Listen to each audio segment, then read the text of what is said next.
ಕೇಂದ್ರ ಮತ್ತೆ ರಾಜ್ಯ ಸರ್ಕಾರಗಳು ಎರಡೂ ಸೇರಿ ಈ ಬೇರೆ ದೇಶಗಳಲ್ಲಿ ಯಾವ ರೀತಿ ಕಠಿಣ ಶಿಕ್ಷೆಗಳನ್ನು ಕೊಡ್ತಾರ ಇಂಥ ಕೃತ್ಯಗಳನ್ನು ಮಾಡಿದವರಿಗೆ, ಅದಕ್ಕೆ ಶಿಕ್ಷೆಯನ್ನು ಕೊಡುವಂತ ಕೆಲಸಗಳು ಆಗ್ಬೇಕು ಅಂತ ನನ್ನ ವೈಯಕ್ತಿಕ ಅನಿಸಿಕೆ. ಪೊಲೀಸರ ಕೈಗೆ ಪೋಸ್ಟ್ ಮಾರ್ಟಮ್ ರಿಪೋರ್ಟ್ ಸಿಕ್ಕಿದೆ.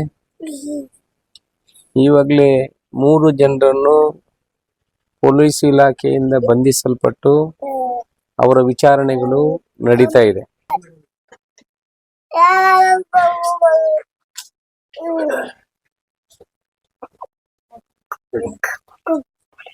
ಕೆದಂಬಾಡಿಯಲ್ಲಿ ಫಾತಿಮಾ ನಿಶಾನ ಅನ್ನುವ ಒಂದು 23-24 ವರ್ಷದ ಮಹಿಳೆಯು ಮೃತ ಹೊಂದಿದ್ದಾರೆ.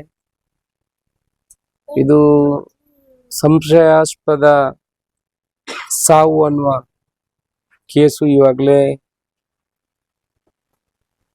ಸುಳ್ಯದಲ್ಲಿ ಕೇಸು ರಿಜಿಸ್ಟರ್ ಆಗಿದೆ. ಇದರ ಬಗ್ಗೆ ಪೋಸ್ಟ್ ಮಾರ್ಟಮ್ ರಿಪೋರ್ಟ್ಗೆ ಇಷ್ಟವರೆಗೆ ಕಾಯ್ತಾ ಇದ್ದೀವಿ. ಈಗಲೇ ಪೊಲೀಸರ ಕೈಗೆ ಪೋಸ್ಟ್ ಮಾರ್ಟಮ್ ರಿಪೋರ್ಟ್ ಸಿಕ್ಕಿದೆ.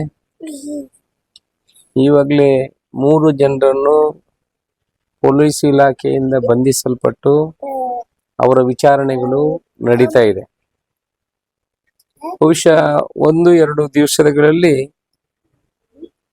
ಪೊಲೀಸ್ ವಿಚಾರಣೆಯಿಂದ ಸತ್ಯಾಸತ್ಯತೆ ಹೊರಗೆ ಬರುವ ಎಲ್ಲಾ ಕೆಲಸಗಳು ಆಗ್ತದೆ. ಆನಂತರ ಏನು ಆ ಮನೆಯಲ್ಲಿ ವಿಚಾರಗಳು ನಡೆದಿದೆ ಅದರ ಪ್ರಕಾರ ಅವರ ಮೇಲೆ FIR ಅನ್ನು ಕೂಡ ಮಾಡುವಂತ ಕೆಲಸವನ್ನು ಪೊಲೀಸ್ ಇಲಾಖೆ ಮಾಡ್ತಾರೆ. ನಾನು ಇವತ್ತು ಆ ಮನೆಗೆ ಬಂದಿದ್ದೇನೆ. ಅವರ ತಾಯಿ ಹತ್ರ ಮಾತಾಡಿದ್ದೇನೆ.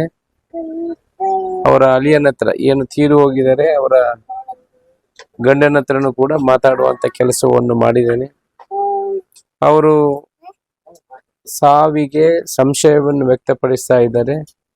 ಇದು ಕೊಲೆ ಅನ್ನುವ ವಿಚಾರವನ್ನು ಅವರು ವ್ಯಕ್ತಪಡಿಸ್ತಾ ಇದ್ದಾರೆ. ಪೊಲೀಸ್ ರಿಪೋರ್ಟ್ ಬಂದ ನಂತರ ಅದನ್ನು ಕೂಲಂಕುಷವಾಗಿ ತನಿಖೆ ಮಾಡಿ ಅದಕ್ಕೆ ಶಿಕ್ಷೆ ಕೊಡಿಸುವಂತ ಕೆಲಸವನ್ನು ಖಂಡಿತ ಪೊಲೀಸ್ ಇಲಾಖೆ ಮಾಡ್ತದೆ. ನಾನು ಇವಾಗಲೇ SP ಅವರ ಹತ್ರ ಮಾತಾಡಿದ್ದೀನಿ. ಅದಕ್ಕೆ ಸಂಬಂಧಪಟ್ಟ ಅಧಿಕಾರಿ DSP ಇರುವುದು ಅವ್ರ ಹತ್ರ ಮಾತಾಡಿದ್ದೀನಿ. ಇದರಲ್ಲಿ ಯಾವುದೇ ವಿಚಾರಗಳಿಲ್ಲ. ಯಾರು ತಪ್ಪಿತಸ್ಥರಿದ್ದಾರೆ ಅವರ ಮೇಲೆ ಕಠಿಣ ಕ್ರಮವನ್ನು ತೆಗೆದುಕೊಳ್ಳುವಂತ ಕೆಲಸಗಳನ್ನು ಮಾಡಬೇಕು. ಅದೇ ರೀತಿ ಅವರಿಗೆ ಶಿಕ್ಷೆ ಕೊಡುವಂತ ಇವರು ತಪ್ಪಿತಸ್ಥರಿದ್ದರೆ ಅವರಿಗೆ ಶಿಕ್ಷೆ ಕೊಡುವಂತ ಕೆಲಸವನ್ನು ಕೂಡ ಮಾಡಬೇಕು ಅನ್ನೋ ವಿಚಾರವನ್ನು ಈಗಲೇ ಹೇಳಿದ್ದೇನೆ. ಇವತ್ತು ಅವರು ಮನವಿಯನ್ನು ಕೂಡ ನನಗೆ ಕೊಟ್ಟಿದ್ದಾರೆ.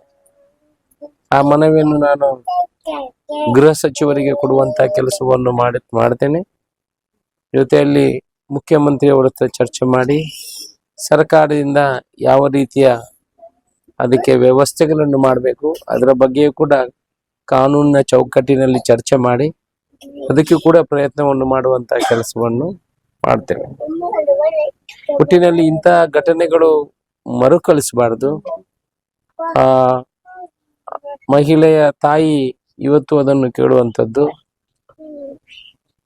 ಯಾರು ಈ ತರ ಕೊಲೆ ಕೃತ್ಯಗಳನ್ನು ಮಾಡ್ತಾರೆ ಅವರಿಗೆ ಯಾವುದೇ ಶಿಕ್ಷೆಗಳು ಆಗುವುದಿಲ್ಲ. ನಮ್ಮ ದೇಶದಲ್ಲಿ ಕಾನೂನಿನ ಬದಲಾವಣೆಗಳು ಆಗ್ಬೇಕು ಅನ್ನೋ ಒಕ್ಕೊರಲಿನ ಕೂಗು ಎಲ್ಲಾ ಸಾರ್ವಜನಿಕರಲ್ಲಿ ಕೇಳಿ ಬರ್ತಾ ಇರೋದು ಸಹಜ. ನಾವು ಕೂಡ ಅದನ್ನು ಒಪ್ಪುವಂಥದ್ದು. ಇಂಥ ಕೃತ್ಯಗಳನ್ನು ಯಾರು ಮಾಡ್ತಾರೆ ಅಂತವರಿಗೆ ಕಠಿಣ ಶಿಕ್ಷೆಗಳು ಆಗ್ಬೇಕು. ಕಾನೂನಿನಲ್ಲಿ ಬದಲಾವಣೆಯನ್ನು ತರುವಂತಹ ಕೆಲಸಗಳು ಆಗ್ಬೇಕು.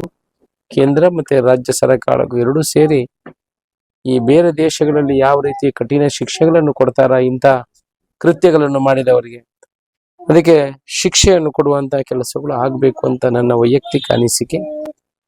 ಆದ್ರೆ ಪ್ರಸ್ತುತ ಪರಿಸ್ಥಿತಿಯಲ್ಲಿ ಅದು ಆಗುವವರಿಗೆ ಏನೆಲ್ಲ ಈ ಕೃತ್ಯ ಮಾಡಿದವರಿಗೆ ಶಿಕ್ಷೆಗಳನ್ನು ಕೊಡ್ಲಿಕ್ಕೆ ಆಗ್ತದ ಆ ರೀತಿಯಲ್ಲಿ ಸರ್ಕಾರದಿಂದ ನಮ್ಮ ಇಲಾಖೆಯಿಂದ ಪ್ರಯತ್ನವನ್ನು ಮಾಡಿ ಅವರಿಗೆ ಶಿಕ್ಷೆಯನ್ನು ಕೊಡಿಸುವಂತ ಕೆಲಸವನ್ನು ಮಾಡ್ತಾರೆ.